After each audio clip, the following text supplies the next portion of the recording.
Who is Brad Dalke, and how did he build one of the fastest growing golf channels in YouTube history, crossing 30,000 subscribers in just 4 months?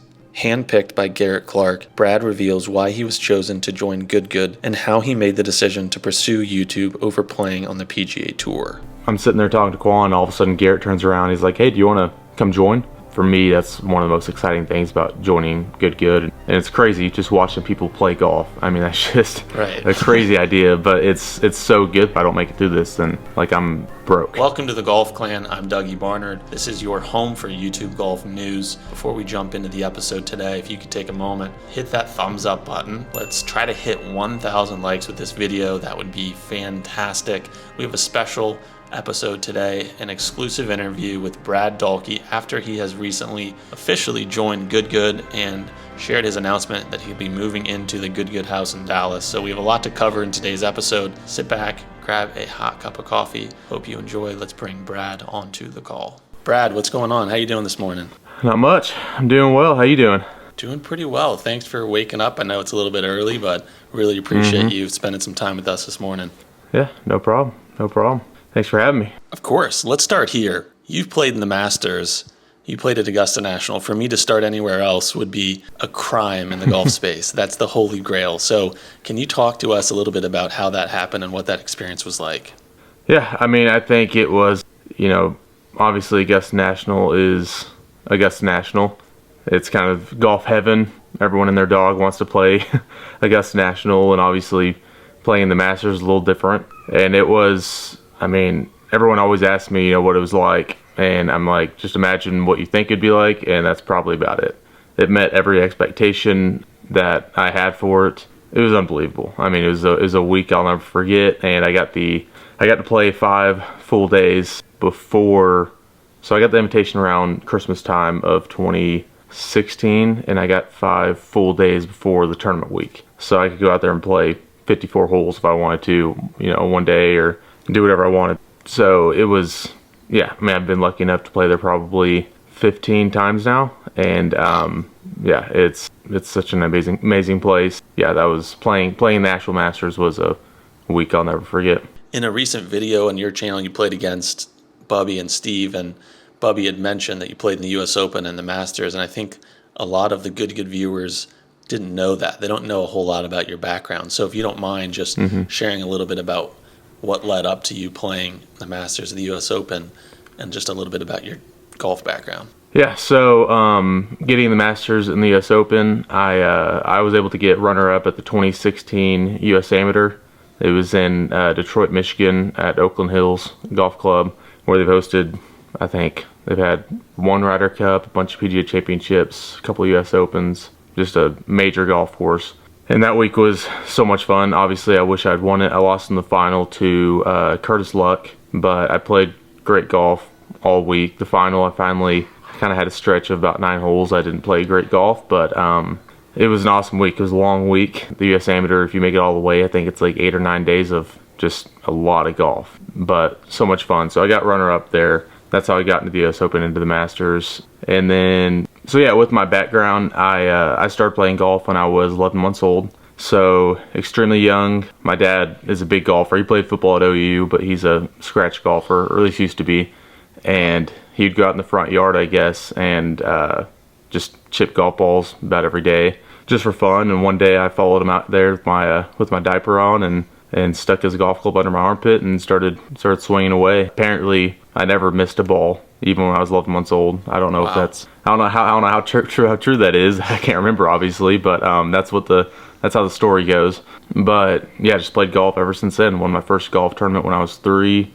I was pretty big for my age when I got to that 11, 12-year-old range. So won the U.S. Kids World Championship when I was 12, and then all throughout my AJGA career of being a junior golfer from when I was 12 to 18, I was pretty much ranked in the top 5 in the world throughout my junior career.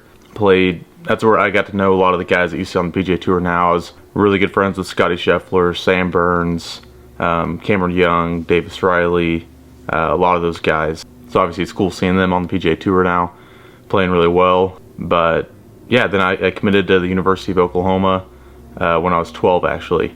So it was, So it was a young commitment. Like I said, my dad played football at OU, won 2 national championships there. My mom played golf at OU. She was actually the first woman to get offered a scholarship at Oklahoma back in the 70s. So that's kind of cool. I actually didn't know about that until maybe really 5 or 6 years ago. So that's kind of cool. My grandpa played baseball and basketball at OU. My grandma was a cheerleader at OU, so wow. It's the only place I wanted to go. I think my first 2 words growing up were Boomer and Sooner, so it was the only place I wanted to go, and I was showing promise at a young age with golf, and started getting recruited by the Oklahoma head coach, Ryan Hibble. 12 years old, he offered me a scholarship, and I took it. Obviously, it was just verbal, it wasn't anything written down. That would have been illegal, but it was a verbal commitment, and and obviously stuck with that commitment. Went to OU, won a team national championship there. I think I was a 2-time All-American. Wow. Won 2 tournaments. Didn't play as well in college as I would have liked. I played really well my junior year. That was my best year by far. But we had great teams while I was there. We made match play every single year while I was at OU, which is obviously top 30 teams go to national championship, and then 4 rounds of stroke play at the national championship, cut down to the top 8, and then it's match play from there. So we were in the top 8, nationally every single year, and so that was cool. We had great teams. It was fun. Met some guys that obviously will be my friends for life. Just went to I was in one of their weddings on this last Friday. So I had such an awesome upbringing in golf, and it helped me meet a lot of people that I will have friends for life with, and it's helped me have experiences that I'll never forget. So that's kind of a little background. That's really special. Yep. And then I was reading your bio. Did you sink a putt to clinch the team national championship? I did. So what was that like? Yeah, we were playing. It was amazing. We were playing Oregon in the finals, and they had a great team. They had won the year before. They actually had Wyndham Clark transfer in that year, so they had Wyndham Clark on their team when we were playing against them. And I wasn't playing against Wyndham. I was playing against Solomon Raza, who I think at that time he had gone 7-0 or 8-0 in match play in the national championship. So he hadn't lost yet. In his 3 years they'd made it at that point. So I was in the anchor match. I love match play. Coach Hibble knows that. I've always thrived in match play. And so I was in the anchor spot, and the way it just kind of worked out, we had lost 1 match, won 2 matches, and it's the first of 3 points. I think the other match in question, one of our guys was about to win it right after I made the winning putt, but for a while it looked like it was going to come down just to my match. So it was number 17 at Rich Harvest Farms. Extremely tough hole. I had just butchered it all week. I think I ended up going 13 over. 14 over on the 7 times I played it. It was just, I hated that hole. And it was like a 520-yard par 4, super shallow green, water short, left to right wind, just not an easy hole. But so I actually made a bogey on it to win. The guy I was playing against, Solomon, he was struggling, hit it right off the tee, left, right. He was kind of going all over the place on that hole. But I actually had about a 12 or 15-footer to win. It was 2 putts to win. I blew it by about 2 feet, so I couldn't make it easy for me or my coach. I think my coach probably still hates me from not just hitting that to tap in range. But I had about a 2.5 footer coming back, and obviously super nervous. The crowd was all at that point watching my match. All my teammates were by the green watching.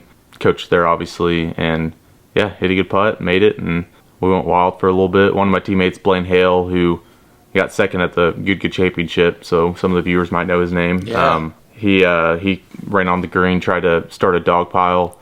I didn't realize that, so I stayed standing up. I got pretty strong legs, so I was able to stay up. But no, it was a memory I'll never forget. It's so much fun.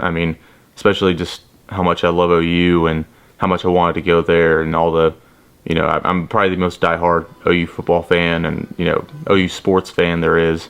And to be able to make a national championship winning putt for the university, that's something I'll 100% never forget. It might be my favorite memory I've had in golf. Probably is. Yeah, I was going to say that has to be. How do you top that? If there's a second favorite memory behind that in your golf career, golf life, what would that be? Anything come to mind? I'd say it'd have to be playing the Masters, just kind of that whole week. That's just something, as a young golfer growing up and you're watching the Masters, that's one tournament you you want to watch every time it's on. You want to play in the future. It's the Masters. So getting able to play that week, and I think as an amateur made it even different, just because how much they love amateurs there. They welcome you with open arms, and I got to stay in the crow's nest all week. Just coolest experience. Second coolest experience, actually, but yeah. it was. We already talked about it. That week was just awesome. So I'd say that that's probably the second favorite. So I want to move on to another holy grail of golf. You posted a video not too long ago talking about a hole-in-one that you made. You said it was your 7th hole-in-one. Have you really made 7? Mm-hmm. Yeah, I have. Yep, 7. Yeah, 7 That's hole-in-ones. wild. The one before that was it was probably about 2 years ago now, almost 2 years ago. It was actually on a par 4, so it was my first double eagle. My 6th one was my first double eagle. So yeah, that was my 7th one was the one a couple months ago, and yeah, pretty crazy. They just come at random times. It's obviously a little bit of skill being able to get the ball, have a chance, but Yeah. I know a lot of guys who are really good golfers who have maybe had 1 or maybe had 0 hole-in-ones, and I can imagine how many times they've hit it to about 3 inches or something like that. But there's a lot of luck involved. But yeah, I've made 7 hole-in-ones. Does it start to get less exciting the more hole-in-ones you make, or is it still crazy every time you make one? I think it's pretty crazy every time. I mean, I think it depends on who you're playing with too. If you're playing, maybe with one other person, then obviously it might not be quite as exciting. But if you're with a group of friends or something, it can be pretty wild, a little more memorable. But no, it does not get old. I mean, I think anytime you make a hole-in-one, it's a pretty fun time. So This most recent one you talked about, it was in a charity tournament. For those who haven't seen the video, it was in a charity tournament, and there was a truck that was given as a prize to anyone that made a hole-in-one. You talked about it in your video and provided some updates. Is there any more progress that has been made? Do you know if you're going to actually get the truck? So the insurance company that the dealership went through, they did not go through with the payment because, and I read the contract, it's legit. They first off, there are different types of claims you can or different types of insurance policies you can get. One can include pro golfers, but that raises how much the dealership pays for it by a lot, just because the odds of a pro golfer getting a hole-in-one are Right. a lot higher than your normal 12, 15 handicap, whatever it may be, that's going out to play in a scramble, charity scramble. So in the contract, it said no pro golfers are allowed to win. And I kind of knew that. I always assumed if I ever made a hole-in-one like that in a tournament like that, then I probably wouldn't be able to get the car. But I tried to pitch the fact that, all the tournaments I've been playing in are mini tour events. They're pay to play. Anybody can go play in them. But that didn't work. And also it showed anybody... So sort of a pro-am type scramble. So they invited one person for each group, whether it's a pro golfer or like Brandon Whedon, who played in the NFL. He played in that. Anybody invited to play was not allowed to win. So just by that alone, I wasn't allowed to win the truck through the insurance. So the dealership, we're still working on something. They don't want me to go home empty-handed. So Awesome. we're trying to figure out some type of sponsorship, whether it may be me making some posts on Instagram or doing something on my YouTube for them. So we're trying to figure out something. So I might be able to still get a car or a truck in the future, but still working on that. So no for sure update yet, but that's sort of an update. The insurance didn't go through with it, which is nobody's fault. It was part of the contract they signed. So so hopefully we'll figure something out here in the future. Yeah, fingers crossed that the dealership takes care of you. Regardless, really cool story. Just the fact that there was a truck up for grabs on the hole that you made the hole-in-one was pretty cool. Yeah. I like the video of you walking up and getting the ball out of the hole and everything. I've made one hole-in-one, and it was similar to your experience in the sense of like I always try to film myself playing whenever I can, especially on par threes. But for some reason, pace of play, I put down the camera, and that's when the hole-in-one happened. So all I have is just the video going up and grabbing it out. And I know you talked about maybe carrying your camera that day and recording, but you were recording with people you didn't know, and so you just put it down for the day. Yeah, no, I mean, it was one of those things where, I could have easily probably filmed that day, but charity scramble, didn't know the people. I didn't know, I might get out there with the camera and they might hate it. So I just didn't want to ruin their day by shoving a camera into the round, and who knows, honestly, if I'd been filming, maybe it wouldn't have gone in. So true. There you go. Exactly. Yeah, a little butterfly effect. But yeah, so no, it was such a cool story, fun time. Glad it happened. Obviously, hope something can maybe happen with the truck or car or whatever it may be. But yeah, fun story regardless. You recently posted a video on your channel sharing the announcement of you officially joining Good Good and moving into the Good Good house. Can you talk to us a little bit about how that came to be? Yeah, so obviously I've been a Good athlete since, I guess, around March. And that's been so much fun. Gotten to travel a ton with the guys. And I had my PGA Tour Canada Q school in April. And once I didn't get through that, I told Kendrick, I was like, look, this summer I'm pretty free. I mean, obviously wanted to play in some mini tour events, but at that point I'd gone on one trip with them, had so much fun with it. I was like, look, I would love to go on more trips with y'all if y'all will have me this summer.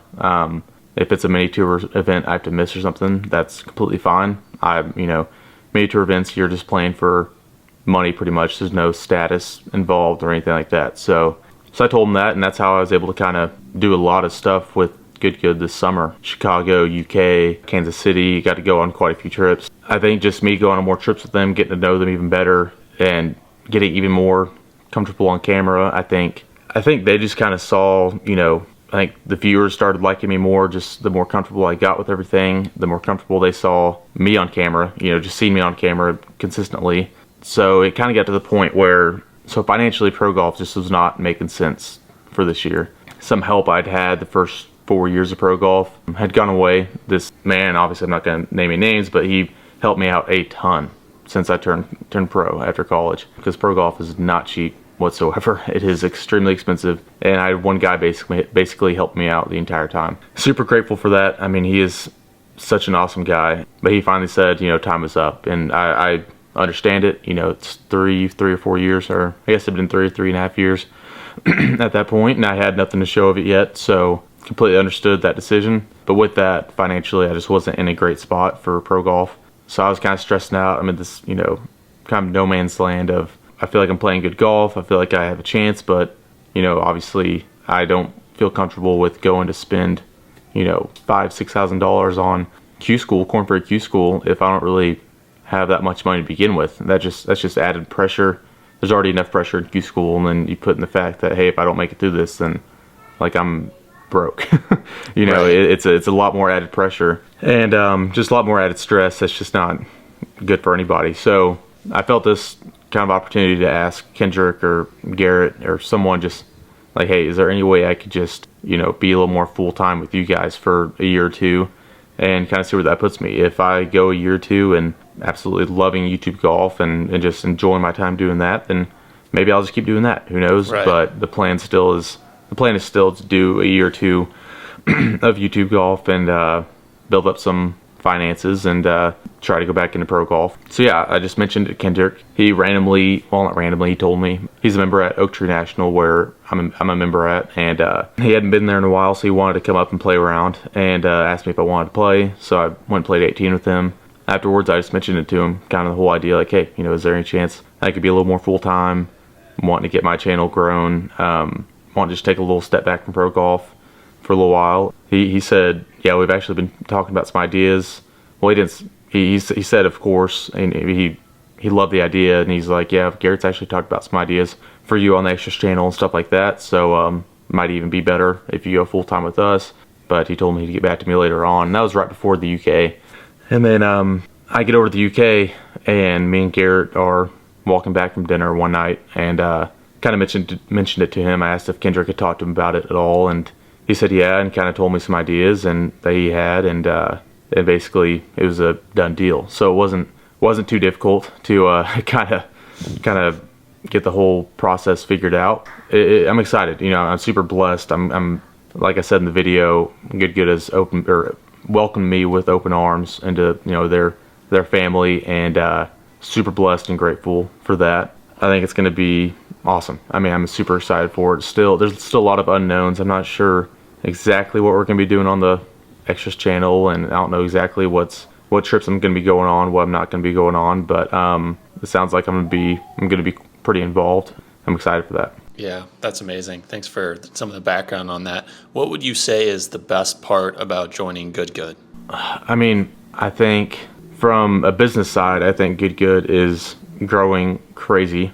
Like, I think they're growing a ton, and I think it is like the perfect time to get in on kind of YouTube golf. I think YouTube golf is a big part of the future when it comes to golf.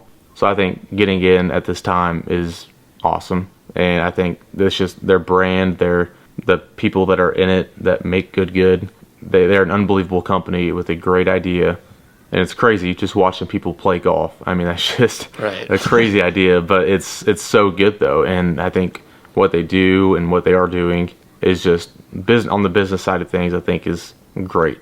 So just to be involved with a company like Good is amazing, and I'm super grateful for that. But the more important side for me is just the people that are in it. I think I remember I kept telling Garrett and the guys that first week I went with them to Dalke, it felt like I was in college again. Like when it comes to like traveling with the team, you play golf all day and then you go back at night and you're just hanging out with the guys, going on a 10 o'clock Taco Bell run or whatever it may be. It felt like I was back in college again on a trip with my team. And that's what I love most about college. College golf was winning events as a team, winning national championship and all that was so cool. But the one of the things I'll remember most about college golf is just the trips and hanging out with the boys and hanging out with the guys. And that's kind of what I felt with Good on that first trip. And that's how I felt the rest of the time. It's just fun to go on these trips to the UK and Chicago, and obviously there's going to be some really cool spots in the future. Just going on a trip with the guys and hanging out and playing golf together. And so I think for me, that's one of the most exciting things about joining Good and being a part of Good is just the kind of camaraderie, I guess you can call it, of just being with those guys. And they're all, what you see on camera is what you see off camera. I mean, they're the same guys. They're awesome. Obviously, you hang around people enough, you're gonna, fight like brothers sometimes. So there's a few times where, some arguments or whatever can be had, but that's obviously just gonna happen when you're around each other that much. So, but I think just the people within Good it's what makes Good, and I think that's what I enjoy most about them. What do you think Good looks for in terms of signing on athletes like you, Ben Haddon, AJ Pujols? What do you think they look for in terms of personality, character? I mean, because inviting someone into their core group to be in videos and travel, that's a big kind of commitment to bring someone in. So what are some of the traits maybe that they look for and maybe saw in you? I mean, I think you have to have some sort of camera presence. Obviously I don't think they want someone going on trips and being in videos with them that just doesn't know how to be around a camera at all. So I think you can probably see with all their guys that they've had, they all have some type of personality, and they know how to talk in front of camera. They don't freeze up in front of the camera, stuff like that. So I think you have to have some sort of camera presence, and then I think they're honestly just wanting to get someone who is a great golfer because they want someone to be able to make it out on the PGA Tour. So I think right now Kozan has that best chance. I'm not sure exactly how he did on Korn Ferry this year, but Kozan's obviously a great golfer, and I think he has that best chance right now to make that leap to, wearing Good on the PGA Tour consistently, just in terms of status and everything. So I think they're, someone who has camera presence, like I said, and I think someone who's just can play good golf and gives them that chance, because obviously, like I said, they're business and they want that good logo to be, anywhere as much as possible in front of a lot of eyeballs. So right. I think getting someone on the PGA Tour that they can, people can be consistently seeing wearing good apparel, I think that's a big thing for them. So I don't think they're wanting to just get anybody. I think I think camera presence, a personality, and a good golfer. So, and obviously it comes down to, for me, it was extremely lucky with the way it all happened. So I actually I met the guys at Oak Tree National, where I'm a member at. I was just going out there for a practice day, pulled in the parking lot, was about to go practice, and I saw Quan's head on the putting green, his big old head on the putting green with the good hat on. I was for a second, I was like, man, no way they're all out here. Then all of a sudden, 10 seconds later, everyone starts coming out of the clubhouse. I kind of went crazy for a second just because I knew who Good was for a long time, but I didn't really watch much of their stuff until about the month or two before then. So I'd been watching their videos a lot for about the month before I met them. I went up to talk to Quan because I hadn't seen him since his accident the year before. I was just talking to him, asking how things were going, all that, kind of asked why they were out there. I'm sitting there talking to Quan, and all of a sudden Garrett turns around. He's like, hey, do you want to come join? I'm like, sure. All right. Like, I didn't hit a ball yet, but sure, I'll come join. So I was like, yeah, I'll come join, of course. So go play golf with them that round. I think that was the 5v3 Good versus OU video they put out. Play with them, go on my day. They kept filming some. The next day they came back out and asked me to be part of another video, and they asked me if I could get some pros to be in it, kind of recruit some pros. So that was a 6v6, Good versus pros, and it was so much fun. I mean, being on camera for the first time like that. I'd played on camera before, but not really where you're talking to the camera and all that before each shot and everything. That night, Kendrick actually messaged me on Instagram and asked me if I want to be a good athlete. So it was pretty crazy. So I guess from what I've heard after the round, they were on the van ride on the way back to Dallas, and Garrett kind of brought me up. He's like, man, Brad was really good in front of camera. He's a good golfer, and everyone was like, yeah, we love him. Like, we should sign him right now.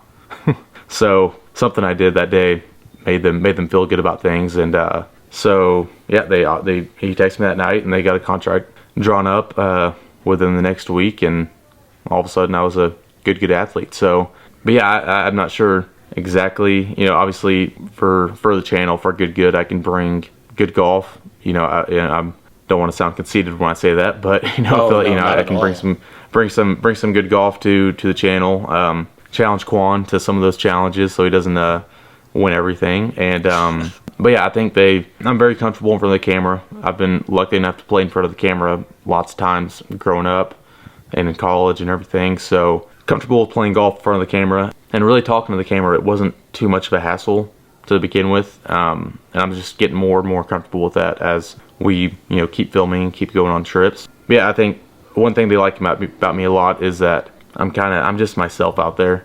I'm not changing my personality for camera, for a video or anything like that. I'm just kind of what you see is what you get with me. Obviously there's a comfortability factor that I think I will probably keep opening up even a little more and more as we make more videos, but I'm not the person to be, if you put me in a group of 10 people, I'm not going to be the most outspoken, loud person there is. That's just not who I am. That's not who I'm going to be in a video. So yeah, I think that's just one thing that I don't necessarily try to do, just kind of happens, but I'm not going to be, out there acting like someone I'm not. I think that's very easy to see through. I think, people can tell when, when you're acting one way on camera whenever you're actually not that way in real life. So I think that's one reason why they like me is I'm comfortable. I can bring a good golf game. Also, I'm just not going to be someone I'm not on camera. So 100%. Yeah. Just from a viewer's perspective, it's very easy to see that, just that you are kind of relaxed and, your personality comes through without kind of raising your voice. Like, you're just kind of, you fit in very well and complement the other guys in the group very well. I'm curious, when are you moving to Dallas? Are you in Oklahoma City right now? I'm in Oklahoma City right now. I'm actually moving. So today's Tuesday, right? Yeah. Yeah, today's Tuesday, and moving down on either Thursday or Friday. So you're coming up. That's exciting. That's really exciting. Yeah, I'm excited for it. It's getting my stuff rounded up. Luckily, I don't have to move too much stuff down there, so I don't have to get a U-Haul or get really any furniture moved, except for maybe a couple little pieces. But yeah, super excited. It's gonna be fun. It's gonna be a fun change. I love the Frisco area. See, I'm not a huge fan of Dallas. I'm probably gonna get a lot of hate for that, but and I used to live in Dallas, so I can say that. But the Frisco McKinney area is awesome. Super excited for that. It's a good area, and obviously being with the guys in the house and being around them, obviously for career purposes, for YouTube and all that, it's gonna be great. But most importantly, just hanging out with the guys. Like I was saying earlier, I'm super into broing out and stuff like that. Just super excited for that. So I don't think any move's ever fun, moving stuff down. But luckily, this one's gonna be not too bad. But yeah, you're coming up in a couple days. So is there a spot for you in the good house, or where are you gonna be living? So I'll be in the movie theater room, actually.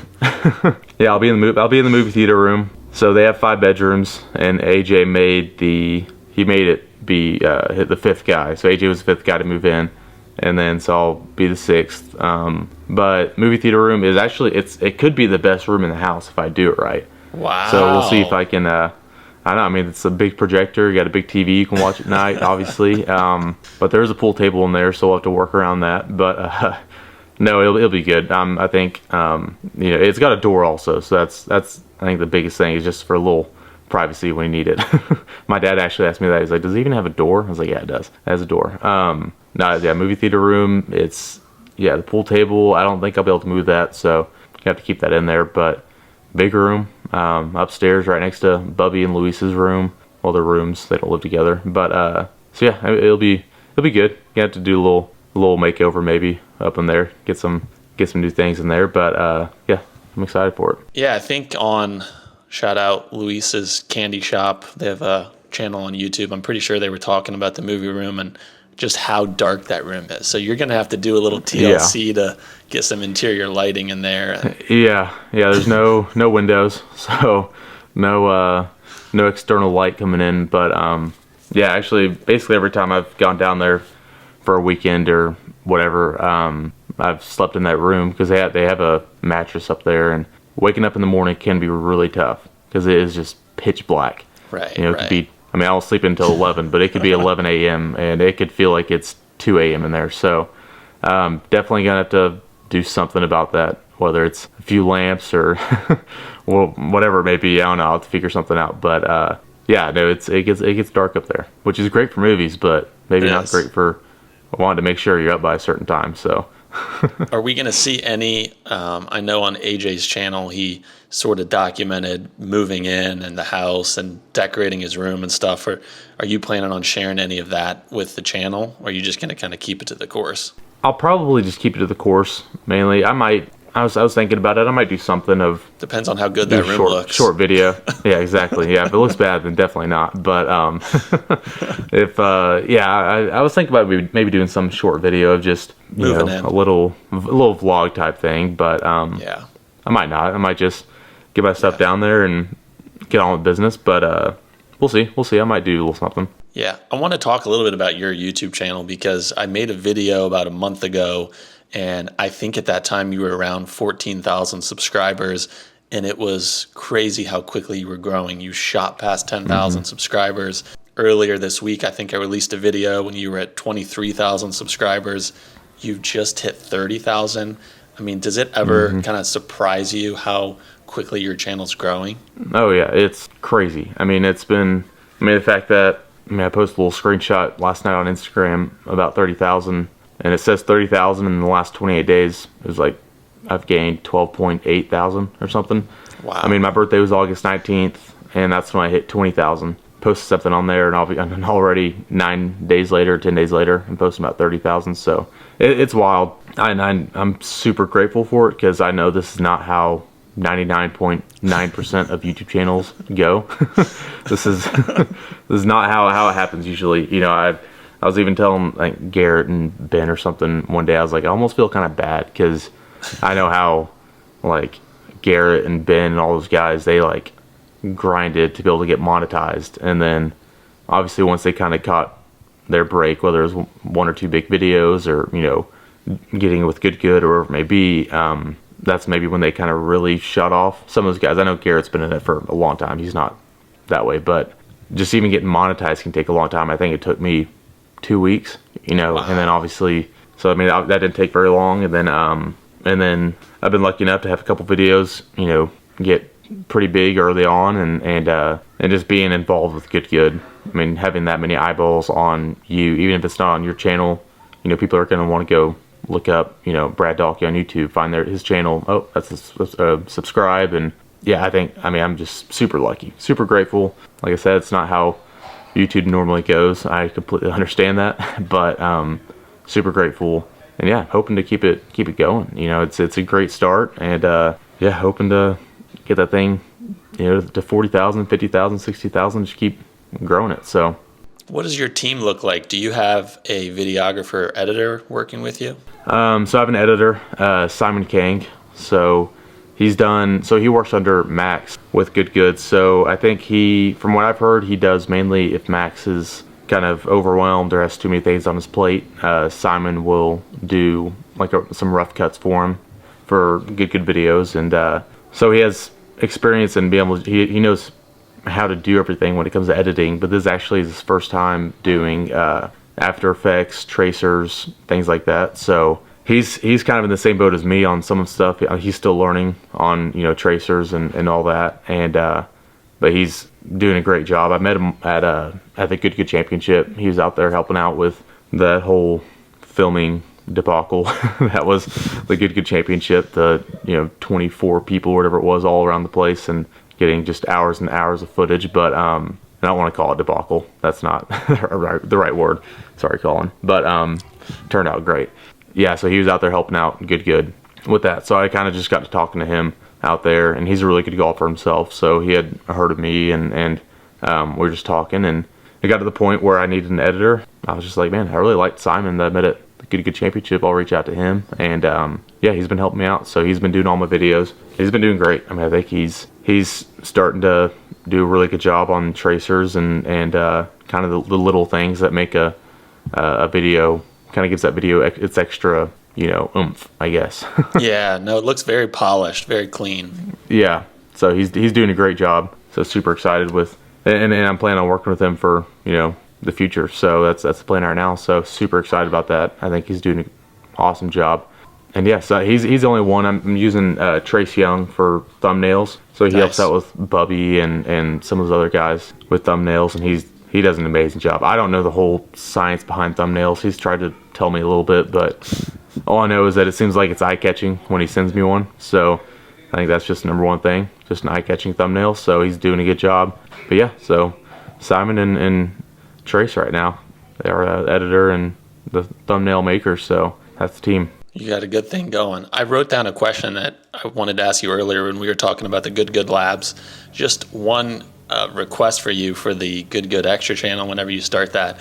If you could make a video fixing Bubbie's alignment, I think that would be really useful. Yeah. It's just so funny to see him aim like 40 yards right of his target and then ask for it to draw. It's just... Yeah. It's a sight to see in person too. That's for sure. It's man, you get some right to left wind, and those feet shuffle even more to the right. But he makes it. I mean, he makes it work. Usually, obviously, it's not maybe long term the best thing for his game, but man, before I even say on fixing the alignment, like there's one time in the UK, I forget. I think it was the video where we played the 4v3. Whoever loses had to jump into the Firth of Clyde. I think it was number 3, right to left wind, par 5, water right. He was aiming so far right. All of us were, he was lining up to the ball, and all of us were just kind of looking at each other like, what the heck? Like, this is extra far right. And so Max was up there filming kind of that lower right on the B-roll, and he was aiming like right at Max's head. And we even looked at Max like, you need to watch out like right now. And he's like, and he kind of looks from behind the camera and goes like, holy crap. But Bubbie pulled it about 20 yards, hit about a 30-yard draw, and went right down the middle, I think. So it worked, but yeah, no, I think that'd be a fun idea. I definitely want to do some stuff where I'm giving some of the guys lessons, whether maybe it's, a 3 or 4 lesson series, and kind of maybe go play 18 afterwards and caddy for them or something. I don't know. Kind of see if they improve. But yeah, I think that'd be definitely a good idea of maybe giving a lesson, trying to fix his alignment somehow. I think he's almost fallen in love with it a little bit. I think it's kind of his I don't think he necessarily wants to do it, but I think it's kind of his safety net. When he starts feeling uncomfortable on a drive or something, he just kind of likes that feeling of being right. We'll see. Yeah, I think that could be a good idea. Might be a fun video idea. For sure. Do you mind if I try out a new segment called Off Track? Yeah, let's do it. Okay, let's get off track for a second from golf. These are just a few quick-hitting questions, so whatever comes to mind, trying to learn a little bit about you off the course. So just say whatever comes to mind. When you leave the golf course, what fast food are you getting on the way home? Chick-fil-A. What's your order? I usually go just spicy chicken sandwich meal. Yeah, fries, can't go wrong with a spicy chicken sandwich. Of course. Fries, of course. Sauce, usually I'll get some Chick-fil-A sauce and some barbecue sauce. Love it. Are you a coffee drinker? I am. I'm a coffee drinker. Yep. I haven't had my morning cup of coffee yet, so that might be why I'm a little sluggish. But yeah, I'm a coffee drinker. Starbucks or Dunkin'? See, that's tough. I feel like I like Dunkin' more, but I don't get Dunkin' near as much.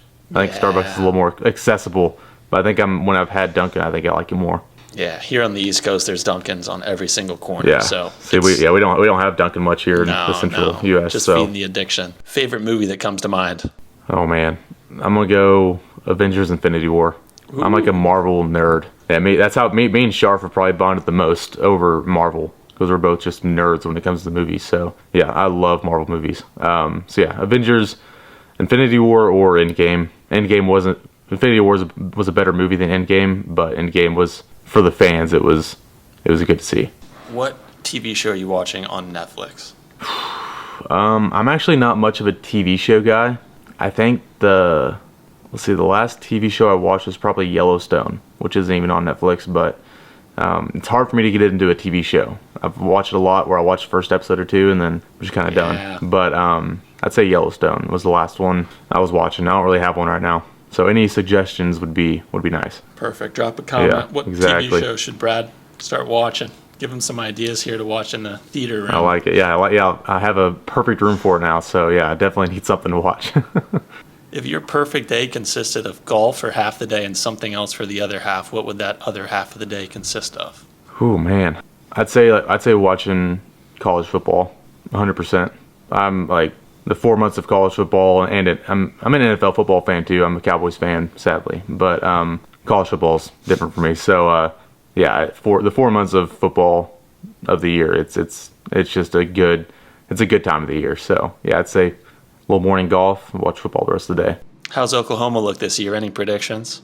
I have no idea. After last year's just very underwhelming season, I don't know. It's I'm nervous.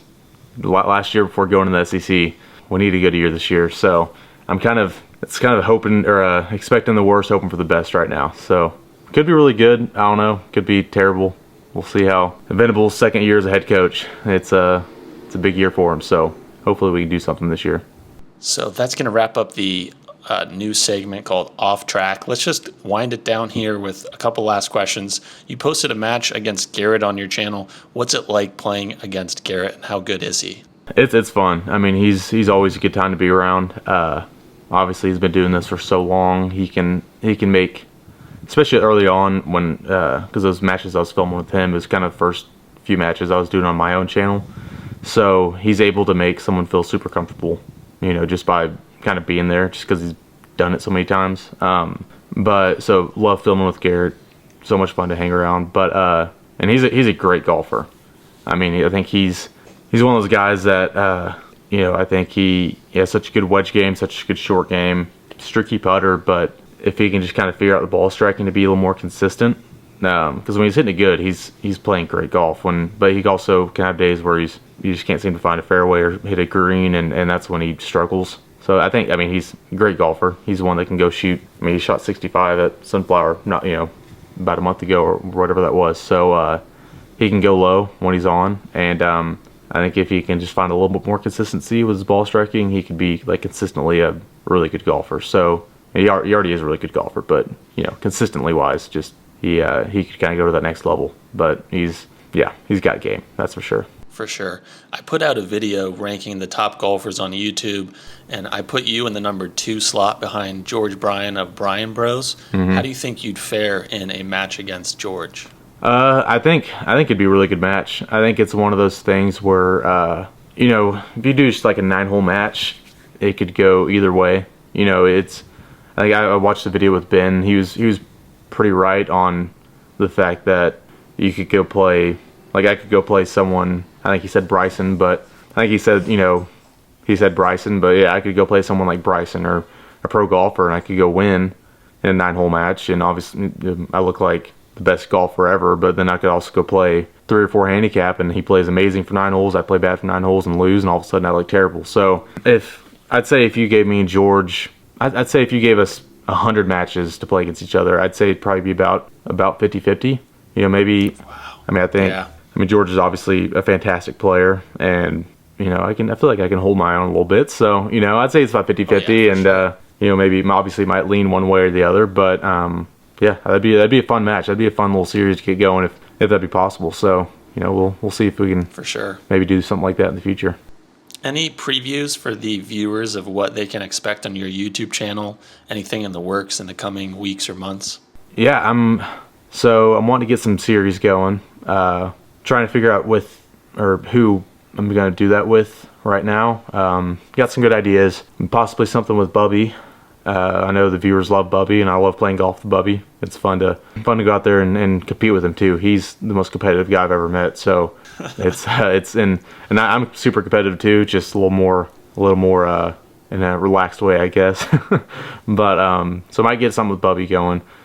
Me and Quan have been talking about doing a little 2v2 type stuff where me and him are on a team playing against other pro golfers, and that's, like I said, he obviously knows a lot of big time golfers as well, but through my junior career and all that in college, I've gotten to know some pretty big names that are out there on the PGA Tour now. So trying to get some things in the work of us, me and Quan trying to challenge some PGA Tour players. So 2v2s. So if that's going to happen or how it's going to happen, not really sure yet, but we've kind of been in the talks. We have one match in mind that I don't really want to spoil it, but if we can get it together, it'd be pretty wild. So yeah, hopefully me and Quan can get something like that going where there's 4 really good golfers on the camera at once and playing a match. I think that'd be a lot of fun to watch. So that'd be a great series to watch. Mm-hmm. Congrats on your YouTube success. Keep going with that.